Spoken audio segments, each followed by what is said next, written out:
Welcome to The Explainer. Today, we're diving into a really fascinating intersection of cutting-edge technology and global geopolitics. We're going to look at how a Japanese startup named Sakana AI is fundamentally rewriting the playbook on how AI is deployed in some of the most sensitive environments on Earth. We'll trace this whole concept from the granular details of enterprise cybersecurity right on up to the macro level of national defense strategy, unpacking a blueprint for what's now being called AI sovereignty. All right, let's get right into it. To kick things off, Sakana AI is calling out a pretty massive myth floating around the tech industry right now. There's this prevailing narrative out there that if you just plug a raw, super powerful frontier AI model into your organization, it's going to act like some kind of magic shield and instantly fix all your cybersecurity vulnerabilities. Well, they're arguing that this idea desperately needs a reality check. Having a highly capable AI with strong cyber reasoning, sure, that's a huge piece of the puzzle, but as we're about to see, it is far from the whole shebang. So let's start with Section 1, the cybersecurity reality check. The core problem basically comes down to this. When you deploy raw frontier models in isolation, they inevitably throw off false positives, and they really struggle to grasp the messy, complex nuance of a live production environment. True enterprise defense actually requires verified workflows. We're talking about localized human expertise deeply integrated into proprietary source code. You literally cannot replace the human professional who actually understands the specific context of the system they're defending. Which brings us to Section 2. Enter Fugu-Cyber. So Fugu-Cyber isn't just one giant monolithic AI model. It's actually a multi-agent orchestration system. Think of it like a highly efficient project manager. You send a single request to one endpoint, and the system dynamically coordinates this entire pool of smaller, highly specialized sub-agents. They all work together to tackle complex, multi-step cybersecurity tasks. To the user, it feels like interacting with a single model, but behind the scenes, it avoids the risk of single vendor dependency and really leverages the strengths of multiple specialized tools. And honestly, the results speak for themselves. Fugu-Cyber's performance goes toe-to-toe with other major cyber-focused models out there. It hit an 86.9% success rate on CyberGym, which specifically tests an agent's ability to analyze complex codebases and verify real-world vulnerabilities. On top of that, it scored 72.1% on CTI-REALM, which measures how well it can translate raw threat intelligence reports into actual working detection rules. These aren't just theoretical numbers, they represent serious enterprise defense capabilities. Now, in a live environment, this operates through a very strict four-step workflow. First, the system detects a potential vulnerability. Second, it doesn't just act blindly. It validates that finding using those specialized sub-agents we talked about. Third, and this is absolutely crucial, there is a human-in-the-loop confirmation. A real security professional has to step in and confirm if the vulnerability would actually trigger in their specific environment. Only after that, in step 4, is a patch proposed. It acts as an intelligence accelerator, but keeps humans firmly at the helm. All right, moving to Section 3, Japan's AI sovereignty strategy. Now that we've got a handle on the technology at a micro level, let's zoom out to the macro level and see how nations are applying this. To understand what Japan is doing, we first need to define AI sovereignty.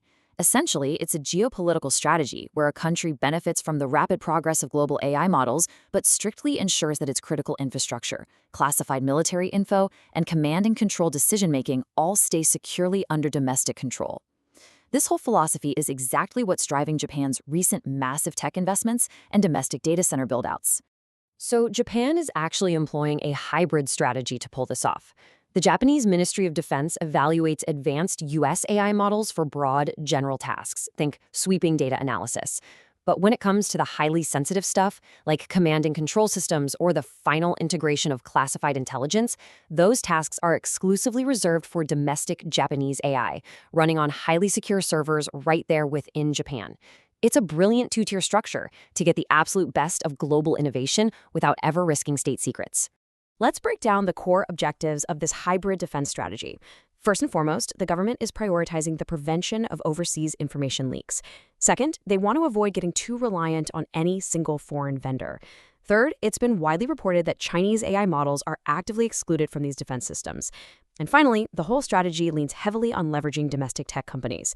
The Ministry of Defense has tapped into local innovators, notably contracting both Sakana AI and another major Japanese firm, Preferred Networks, to build out this domestic ecosystem. And the planned speed of this rollout is honestly staggering. Just looking at the roadmap for Sakana AI's government contracts, they were slated for a commission in February 2026 for the integrated analysis of unmanned vehicle data across land, sea, and air. By March 2026, they'll be integrating information from drones and mobile devices. And then heading into July 2026, they have a demonstration contract lined up with the Defense Intelligence Headquarters to support comprehensive analysis operations, automatically cross-checking vast amounts of satellite imagery and open-source data. The momentum here is just incredible. Let's move on to Section 4, AI on the front lines. So we've talked about intelligence headquarters, but how does this actually operate out in the field, at the absolute edge of a network? Well, there's a huge shift happening away from relying on massive cloud-dependent AI. Japan's soft defense forces are deploying small vision language models, or SVLMs, directly onto edge devices. We're talking about putting high-speed AI processing directly onto drones, fighter aircraft, and robots. This is absolutely vital because on the front lines, in constrained environments, you just can't guarantee a continuous connection to a centralized cloud server. Having the AI right there on the device means these machines can rapidly process situations and detect cyber threats autonomously, right in the field. This edge capability ties into a fundamental shift in cybersecurity philosophy. Historically, defense has been reactive. Basically, you wait for a breach to happen and then scramble to respond and patch it up. But Japan is transitioning to an active, preemptive cyber defense network, which is slated to go live in October 2026. Instead of waiting around for an attack, these AI systems will continuously analyze threat intel directly on devices and networks, flagging suspicious infrastructure and neutralizing cyber attacks way before they can cause widespread damage. Quick side note here, because this is wild. This multi-agent AI revolution is definitely not confined to just the military. The trend is completely transforming the private sector too. According to our sources, NEC, the Japanese multinational IT company, recently set up a completely unmanned department managed entirely by 17 AI agents. These agents handle the management and task execution all on their own. It just perfectly illustrates how intelligent software is becoming deeply, deeply embedded into the very fabric of both government and corporate operations. Which brings us to our final section, the ethical AI guardrails. With all this talk about AI in defense and autonomous departments, you might be wondering about the rules of engagement here. Everything Japan does in the defense space is anchored by a foundational legal principle called Senshu Boei. Rooted in Article 9 of the Japanese Constitution, it translates to an exclusively defense-oriented policy. This severely restricts the self-defense forces from using weapons or equipment for any kind of offensive or preemptive strike. The use of force is strictly limited to the absolute minimum necessary for self-defense. And Sakana AI has explicitly stated that their technology fully aligns with and respects this existing legal framework. In practice, these principles translate into very strict contractual boundaries. Sakana AI's defense policy clearly outlines what their tech will not be used for. There will be absolutely no mass domestic surveillance of citizens. Furthermore, they explicitly prohibit their products from being used as fully autonomous lethal weapons, meaning you cannot use this system to take humans out of the loop and automate the engagement of targets. Finally, any export of these technologies is strictly governed by Japan's 3 principles, ensuring these tools are never used in foreign conflicts against Japan's intent. Ultimately, it all boils down to one core philosophy. Whether it's Fugu-Cyber verifying vulnerabilities for an enterprise or an edge agent analyzing satellite imagery for the Ministry of Defense, the AI serves as an intelligence accelerator and a decision support tool. Its job is to process massive amounts of information in a fraction of the time, to give human operators clarity. It is emphatically not a replacement for the human trigger or human judgment. Which leaves us with this final thought. We've seen how a multi-agent system like Fugu-Cyber addresses the messy reality of enterprise cybersecurity, and how Japan is scaling that exact concept into a hybrid national defense strategy governed by very strict ethical guardrails. So, will Japan's blueprint, balancing the raw power of global AI with the tight control of domestic multi-agent AI sovereignty, become the new gold standard for governments and enterprises worldwide?